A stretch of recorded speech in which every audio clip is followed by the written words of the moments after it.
Мен Нарымбек кызы Зуура Бишкек шаарындагы номер 55 жалпы орто билим берүү мектебинин кыргыз тили жана адабияты сабагынын мугалими.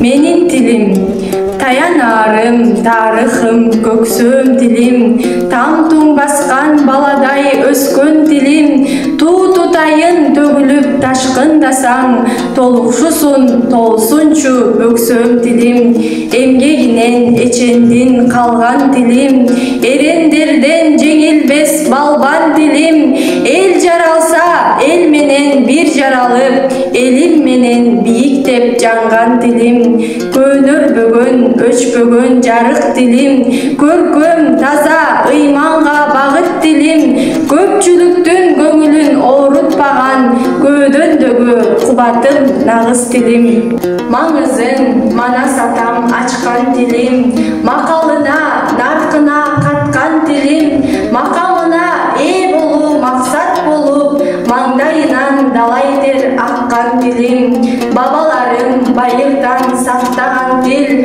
бар душманга багынбас сатпаган тил, баян болуп бүтпөгөн дастан болуп, башкалары баа берип жаттаган тил, Олжобайдын сүйүүсүн жазган тилим, 10 миллион сап ырларга баткан тилим, 16 жылында отту кечип, ок аралап ошондо качкан тилим.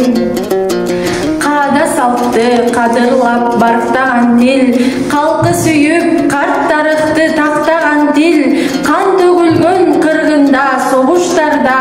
кылыч сууруп душманды каптаган тил, тамгаларын таш бетине жазган тилим, түп тамырлуу жарык нур акшам тилим, таманынын изи жок жер баспаган, таалайыма жарыкты чачкан тилим.